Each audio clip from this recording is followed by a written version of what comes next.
just basically she's in her underwear. She's decent, but in her underwear. So she's got, I haven't even bent her feet in yet. Obviously you bent her little toes in. I haven't done that yet. I haven't bent her arms yet. You can do all of this later, because a lot of the time I've actually got to probably bend her arms up and out of the way so I can get to her waist to fasten the skirt on. So that's the little fairy at the moment without any clothes on. And let's have a little look what people are saying. Oh,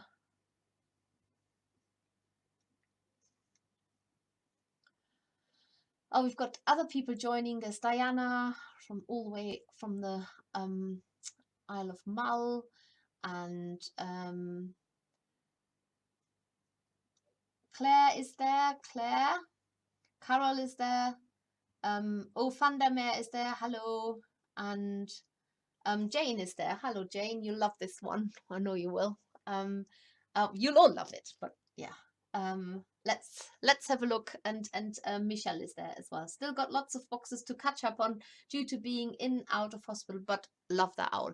Well, you've got lots of time, lots of crafty time coming up, lots of dark and cold evenings where you probably need to sit at a source of heat and get all crafty and keep your fingers busy. So I'm going to the part in the page where the skirt is attached, and I'll try and follow this properly. So the skirt, you split in half both the strand of soft white bamboo fiber tops, which is this one here. Split that in half. And take one half of each, and the sparkly stuff. So I've got one half here and one half of the sparkly stuff as well. So half and half, there we go. And then you lay both, so then you take one half and you lay both fibers on top of each other, which I have just done already, and they so they run in the same direction. Mix them together by teasing the whole strand apart. Allow the fibers to slither away. Now, I don't know how big your hands are and your fingers, but I always struggle to actually mix a lot of this all in one go. So you could mix it in little batches. So split that in half again. I've got them on top of each other, and what you're doing is you're teasing them apart and laying them on top of each other again. And this is like by magic, you're getting this really beautiful, sparkly, and at the same really fine, almost sort of silky looking dress. And we are using bamboo fiber, which is very similar to silk, but obviously silk has always, when you use silk, you always know that the silkworms have died in the process of making it. So we try and use little, if at all, of it. So you keep mixing it until you get a really lovely sort of sparkly mix, and you've got plenty of wool in there to make her dress. So you can see I'm always mixing it, laying the fibers in the same direction again, to make sure that I maintain the fibers running in the same direction. If some of them go a little bit off the piece here, then just lay them out again, and you can always adjust it by just mixing this. So I find this is enough for me to mix into this beautiful silky mix here. And so you're going to start at the back of the fairy, and I'm going to do that. I've already decided that's her front and that's her back. And now you're going to fold the top wispy end in to create a neat edge at the waistline. So this is the top bit here, and I'm going to fold that in. You could also fold that end in if that's a little bit more messy. Fold it in half. There, not in half, but fold it in. You're not folding this in half, so that you've got a nice neat edge now here at the top. And now you lay this down onto her body. This is where you've probably got to bend the arms out of the way, like so, and felt the fibers in at the top. It's another reason to use manageable quantities, because you have to catch every single folded bit of the fiber, because if you don't catch it, it will come off, it will become loose. So you're felting this down.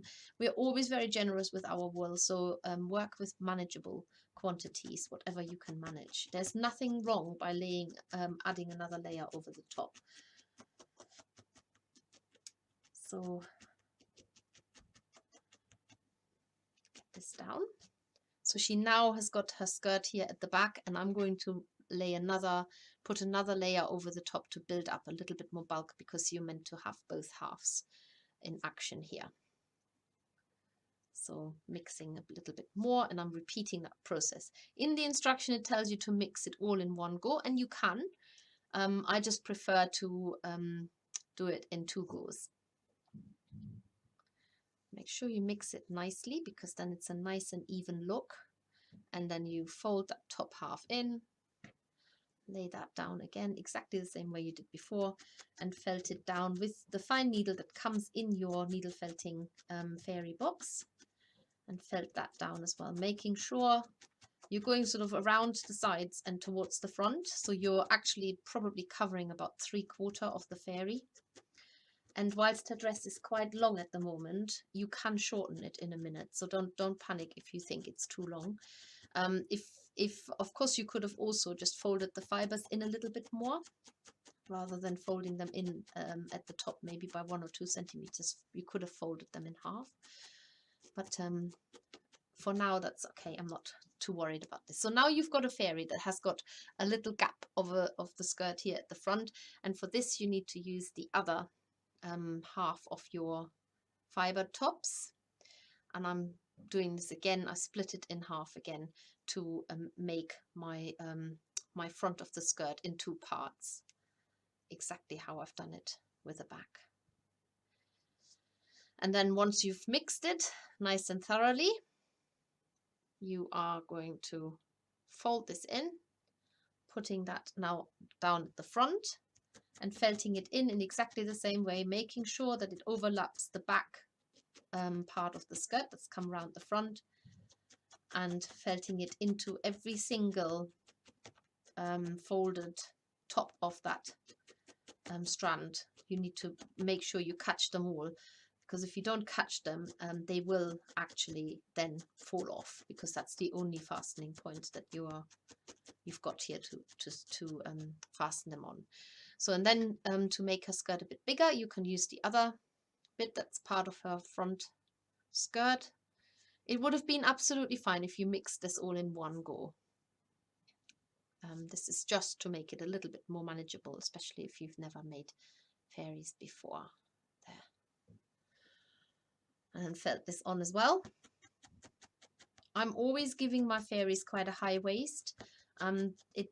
I prefer it if they've sort of got their skirt starting just under their arms. Gives them a less of a long body, and kind of, I think it looks nicer. But if you want for her to have a lower waist, you can do that too, of course. Go all the way around. Now you should have a nice even dress on her. You can't see her feet at the moment, so what you can do now is you can make the skirt stick out a little bit more, so it's not hanging down. You might like it hanging down, but if you don't, then open it up, so you now have you see her literally upside down with her legs sticking out, and open it up nicely, and then you can use your felting needle and stab into the area here. That will shorten the skirt a little bit as well, and it will just make sure that it's fastened on properly, but it will also make the skirt stick out a little bit by the side, more like a tutu. So once you've done that, you then have the option to shorten the skirt or leave it as it is. So don't do anything with the length of the skirt until you've finished this particular stage. So you're just establishing, making that skirt fasten, stay on even better, stabbing it in. Remember, there's a wire inside, so don't go too hard with your needle into the body, because you might just hit really hard onto the wire, and that will bend and then probably break your needle. So be careful with that. It's another opportunity to catch any of those bent fibers in case you've missed them earlier, and just go nicely around, all the way around, evening that out, and then let it come down again.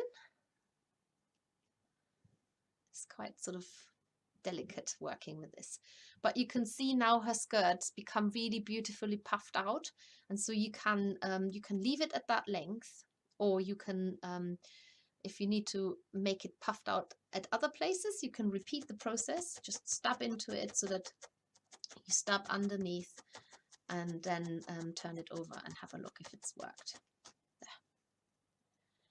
There you go. So she's got a beautiful like floaty, wispy, fairy dress now.